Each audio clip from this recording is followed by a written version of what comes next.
자, 그럼 이제 교육공무원 겸직 허가 신청을 한번 기한을 올리도록 해보겠습니다. 제목을 작성하신 다음에요. 결제 경로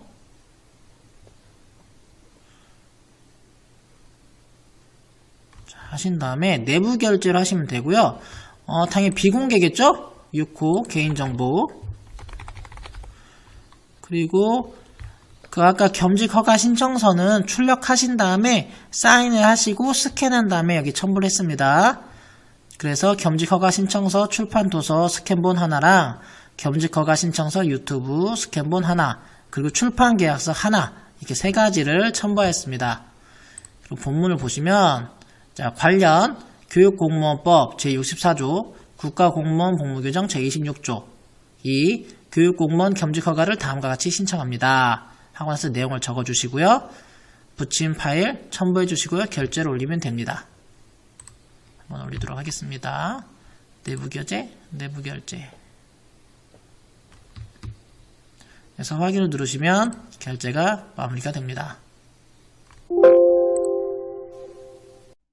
안녕하세요. 알면 알수록 기가 막힌 교사 김학희입니다. 이번 시간에도 교원의 임용에 대해서 알아보도록 하겠습니다. 전보, 파견, 겸임과 겸직, 그리고 퇴직, 면직에 대해서 간단히 알아보도록 하겠습니다. 먼저 전보입니다. 우리 전보는 우리 교육공무원을 같은 직위 및 자격에서 근무기관이나 부서를 달리해서 임용하는 것을 의미하는데요. 우리 선생님들이 아시는 것처럼 시군간 전보를 의미한다라고 생각하시면 될 것 같습니다. 먼저 정기 전보를 알아보도록 하겠습니다. 교원의 학교 간 전보는 임용권자가 정하는 기간 동안 동일 직위에 근속한 자를 대상으로 정기적으로 실시하는 전보를 의미하는데요. 교장, 교감, 교육 전문직원은 매년 3월, 9월에 실시하고요. 우리 선생님들은 매년 3월에 실시합니다. 그리고 비정기 전보라는 것이 있어요. 일반적으로 좋은 일이 있어서 하는 것보다는 좋지 않은 일이 있어서 하는 경우가 많죠? 자, 내용을 살펴보면 임용권자는 학교장의 전보 요청 등의 사유로 교육상 전보가 불가피하다고 인정할 때에는 동일직위 근속기간이 정기 전보 기간 이내라고 하더라도 전보할 수 있다라고 되어 있습니다. 자, 그러면 비정기 전보의 대상이 되는 사람들을 한번 알아보도록 하겠습니다. 첫 번째, 직무 수행 능력이 부족하거나 근무 성적이 저조한 교원. 단, 이 경우 학교장은 전보 요청 전에 당해 교원의 능력 개발을 위한 직무 연수를 부과해야 한다라고 되어 있습니다. 즉, 교장 선생님께서 전보 요청을 시킬 수 있다. 단, 직무 연수를 먼저 부과해야 된다. 라고 되어 있고요. 징계 처분을 받은 교원, 징계에 이르지 않는 주의 또는 경고 처분을 받은 교원, 또 당해 학교에서 재직하는 동안 3회 이상의 징계에 이르지 않는 주의 또는 경고 처분을 받은 교원 등은 비정기 전보의 대상이 될 수 있다. 라고 생각하시면 될 것 같고요. 기타 임용권자가 정하는 사유에 의해서도 비정기 전보를 할 수 있다라고 되어 있습니다. 저의 연수를 받는 우리 선생님께서는 비정기 전보의 대상이 되지 않았으면 좋겠습니다. 다음은 파견입니다. 자, 파견 사유에 따라서 구분을 할 수 있는데요. 사유와 그 기간을 한번 알아보도록 하겠습니다. 1호, 교육기관, 교육행정기관 및 교육연구기관 외의 기관 또는 단체에서 국가적 사업으로 교육, 연구, 학술, 진흥 등의 업무를 수행하기 위하여 특히 필요한 경우 파견을 할 수 있는데요. 기간은 2년 이내, 그리고 1년 범위 안에서 연장이 가능해서 최대 3년이라고 생각하시면 됩니다. 2호, 다른 기관의 업무 폭주로 행정 지원을 위한 경우에도 파견이 가능한데요. 이 또한 2년 이내, 1년 범위 안에서 연장이 가능합니다. 3호는 업무의 소관이 명백하지 아니하거나 관련 기관 간의 긴밀한 협조를 요하는 특수 업무의 공동 수행을 위하여 필요한 경우 실시하는데요. 기간은 1년 이내고요. 1년 범위 안에서 연장이 가능합니다. 4호는 교원 등의 연수에 관한 규정에 의해서 교육 공무원의 연수를 위하여 필요한 경우에 파견을 할 수 있는데요. 기간은 필요한 기간만큼 배정합니다. 5호는 법령 또는 조례의 규정에 의한 교육공무원 연수기관의 교수요원으로 선발된 경우입니다. 기간은 1년 이내고요. 1년 범위 안에서 연장이 가능합니다. 6호는 학술진흥과 지역 간 교육의 균형 발전을 도모하기 위하여 교육기관 상호간, 교육행정기관 상호간, 교육연구기관 상호간 또는 교육기관, 교육행정기관, 교육연구기관 상호간에 필요한 경우 파견을 실시할 수 있는데 기간은 2년 이내, 1년 범위 안에서 연장이 가능합니다. 7호는 교육공무원의 능력을 개발하기 위하여 국내외 교육기관 또는 교육연구기관에 파견할 필요가 있는 경우인데요. 1년 6개월 이내 6개월의 범위 안에서 연장이 가능하다라고 생각하시면 될 것 같습니다.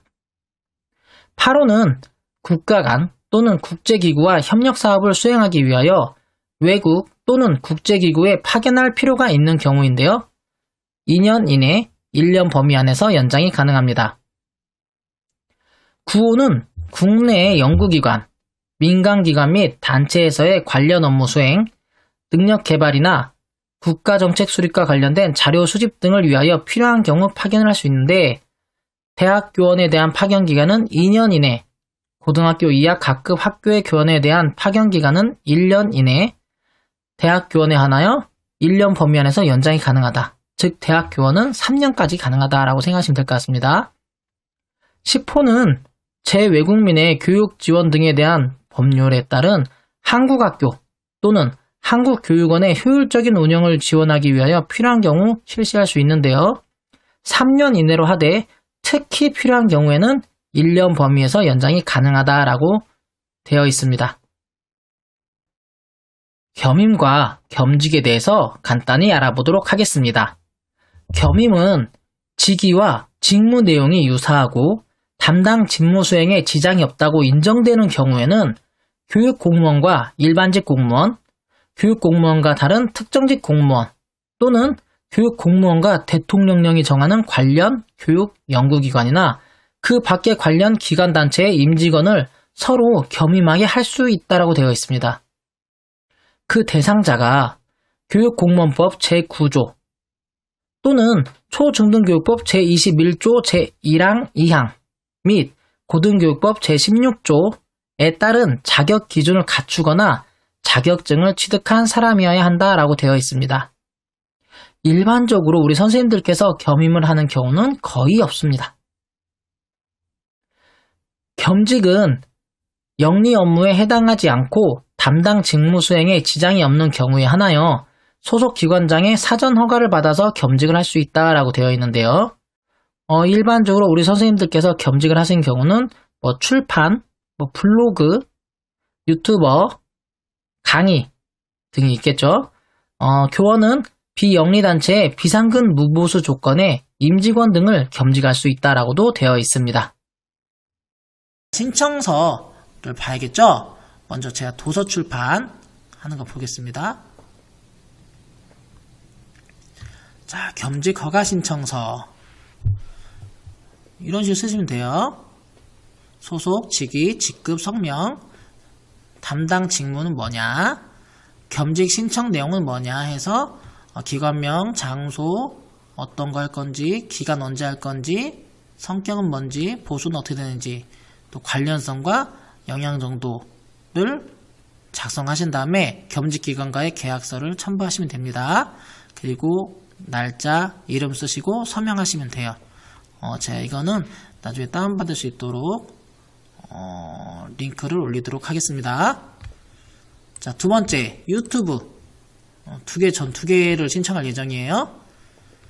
자, 보시면 유튜브 활동 겸직 허가 신청서. 이거는 도교육청에서 제공해주는 신청서 양식을 따라 있습니다.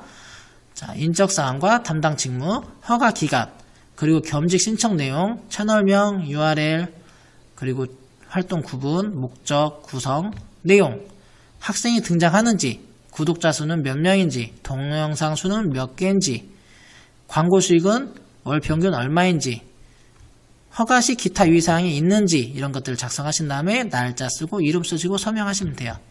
자, 이거를 작성을 다 하셨으면 이제 우리 교감 선생님한테 이제 이 파일을 하나 주시면 교감선생님이 업무 처리하는데 편하실 거예요. 왜냐면 교감선생님께서 공문을 하나 작성해 주셔야 되거든요. 허가 시행 결정 공문을 교감선생님께서 올리셔야 돼요. 근데 이 파일을 안 드리고 알아서 해달라 하면 교감선생님도 조금 귀찮을 수도 있잖아요. 그렇기 때문에 이런 파일을 드리면 교감선생님께서도 흔쾌히 바로 허가를 시행해 주지 않을까라는 생각을 합니다. 이 파일도 제가 URL 주소를 안내해 드리도록 하겠습니다. 이 파일 자체를 교감선생님께 드리면 가장 좋을 것 같습니다. 자, 그럼 이제 진짜로 올려볼까요? 자, 그럼 이제 교육공무원 겸직 허가 신청을 한번 기한을 올리도록 해보겠습니다. 제목을 작성하신 다음에요. 결제 경로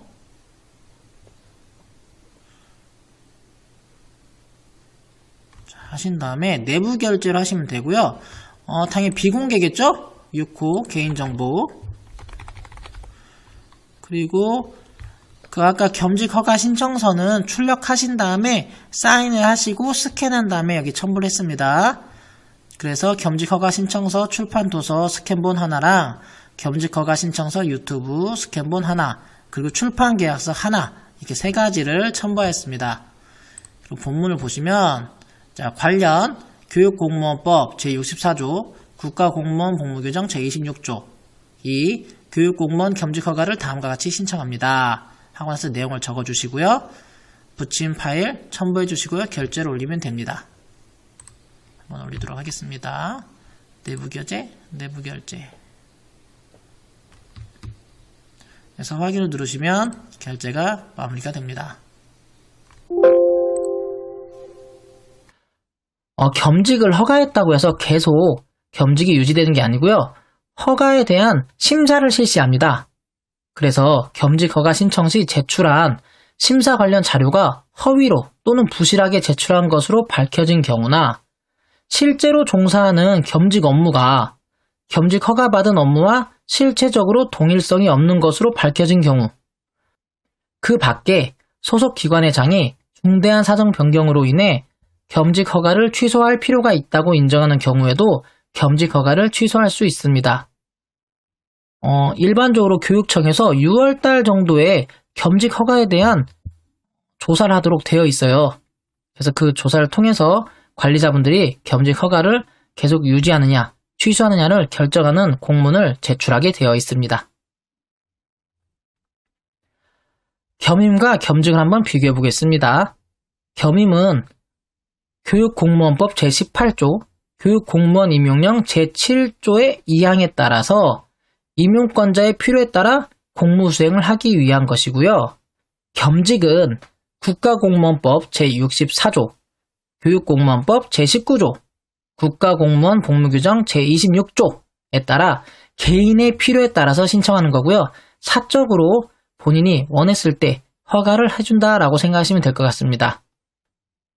우리 선생님께서 가진 재능을 겸직 허가를 통해 발휘하는 것도 좋은 기회다라고 생각하시면 될 것 같습니다. 퇴직을 알아보도록 하겠습니다. 먼저 당연 퇴직이 있는데요. 좋지 않은 퇴직이다라고 생각하시면 될 것 같아요. 교육공무원이 국가공무원법 제3조 결격 사유에 각 호의 어느 하나, 단 국가공무원법 제3조 제2호, 제5호에 해당될 때에는 동법 제69조의 하나이라고 되어 있는데요. 아무튼 결격 사유에 해당될 경우 당연 퇴직을 시켜야 됩니다. 또한 교육공무원법 제10조의 4에 따른 결격 사유에 해당될 경우에도 본인의 의지와는 상관없이 당연 퇴직을 실시합니다. 우리 선생님들께서는 당연 퇴직을 받는 경우는 없었으면 좋겠습니다. 다음은 정년 퇴직입니다. 교육공무원법 제47조에 따라 교육공무원의 정년은 62세로 하고 있습니다. 그래서 교육공무원은 그 정년에 이른 날이 3월에서 8월 사이에 있는 경우에는 8월 31일에, 9월에서 다음해 2월 사이에 있는 경우에는 다음해 2월 말일에 당연히 퇴직하는 경우입니다. 정년 퇴직자의 신분 유지는 정년 퇴직 전일까지 유지가 되고요. 직위 해제 중인 경우에도 정년 퇴직일이 되면 정년 퇴직을 실시합니다. 다음은 명예퇴직입니다. 교육 공무원으로 20년 이상 근속한 사람이 정년 전에 스스로 퇴직을 원하는 경우에는 예산의 범위 내에서 명예퇴직 수당을 지급할 수 있고요. 명예퇴직을 할 수 있습니다. 교장, 원장이 임기가 끝나기 전에 스스로 퇴직하는 경우에는 그 정년은 62세로 보고 있습니다. 명예퇴직 대상자는 교육공무원 인사위원회에서 예산의 범위 내에서 선정하고 우선순위는 다음과 같습니다. 1순위 원로교사, 2순위 상위직 공무원, 3순위 공무원 연금법상 장기 근속 공무원, 4순위 교육 경력이 많은 공무원인데 휴직 기간 및 계약제 교원 경력은 제외한다라고 되어 있습니다. 5번째, 생년월일이 빠른 공무원 순으로 한다라고 되어 있습니다. 즉, 명예퇴직은 신청을 한다고 해서 무조건 되는 게 아니고요. 예산의 범위 내에서 선정하고 우선순위에 따라서 결정이 된다라고 생각하시면 될 것 같습니다. 명예퇴직 수당 지급액은 다음과 같습니다. 정년 잔여 기간별로 다른데요. 1년 이상 5년 이하인 자는 퇴직 당시의 월봉 금액의 68%의 반액의 정년 잔여 월수를 곱한 것을 퇴직 수당으로 지급해주고요. 5년 초과 10년 이하인 자는 퇴직 당시 월봉 금액의 68%의 반액의 60개월에다가 정년 잔여 월수 빼기 60 한 거의 반액을 더한 것을 곱합니다. 그 금액을 퇴직 수당 지급을 해주고요. 10년 초과인 자는 정년 잔여 기간이 10년인 자의 금액과 동일하게 지급해줍니다. 즉 13년이 남았다 하더라도 정년 잔여 기간이 10년인 사람과 똑같이 금액을 산정한다라고 생각하시면 될 것 같습니다. 면직에 대해서 알아보도록 하겠습니다. 첫 번째, 의원 면직인데요. 의원 면직은 우리 선생님께서 본인의 의사 표시에 의하여 공무원 관계를 소멸시키는 경우를 말하는데요. 우리 선생님께서 교직에 뜻이 없거나 아니면 다른 일을 하시기 위해서 의원 면직을 신청할 수가 있습니다. 의원 면직자의 신분은 면직 발령일 전일까지 신분이 유지가 됩니다. 그런데 의원 면직을 신청했다고 해서 무조건 허가가 되는 게 아니고요. 의원 면직에 제한도 있습니다.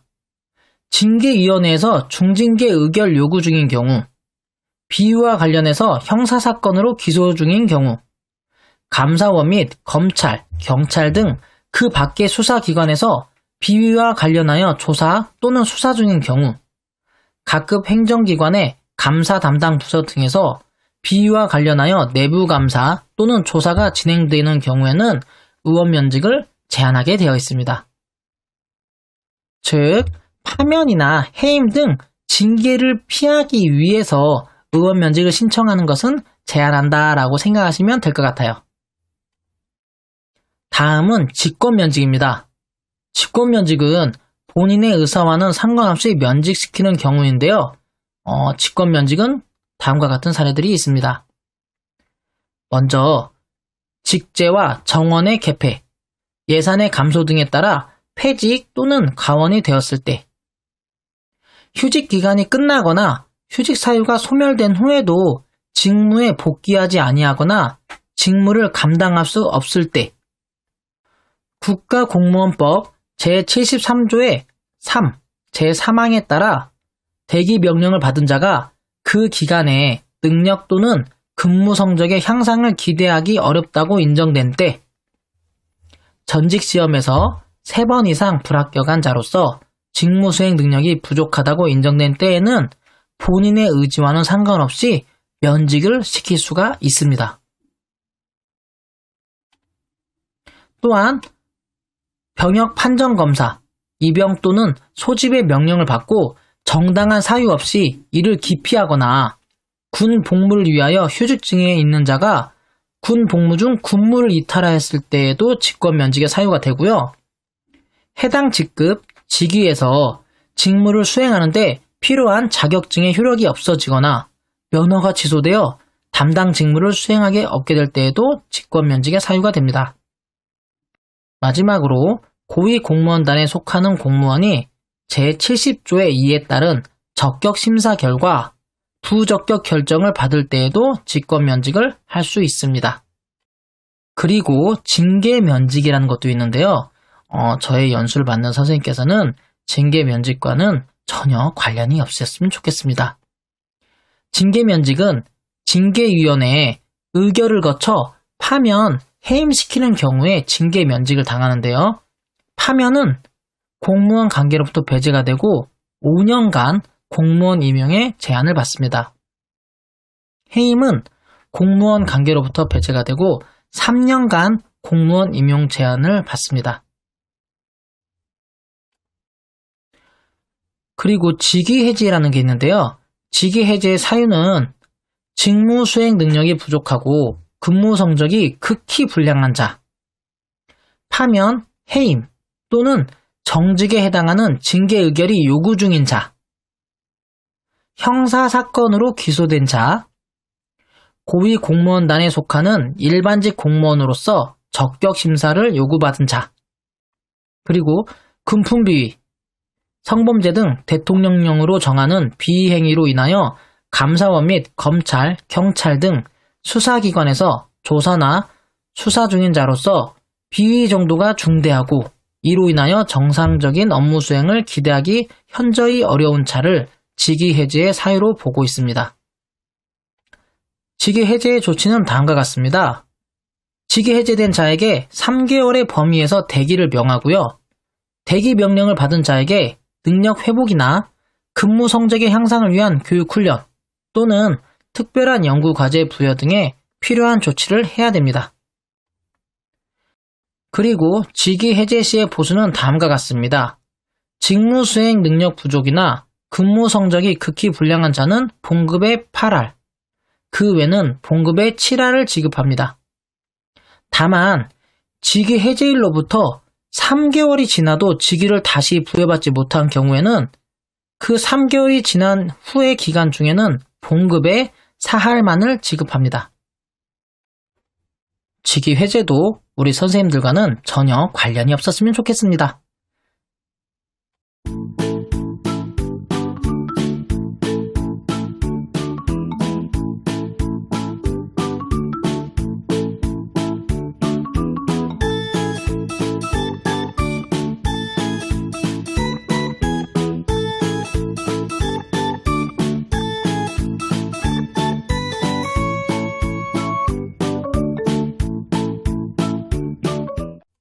자, 이상으로 전보, 파견, 겸임과 겸직, 퇴직, 면직에 대해서 간단히 알아보았습니다. 감사합니다.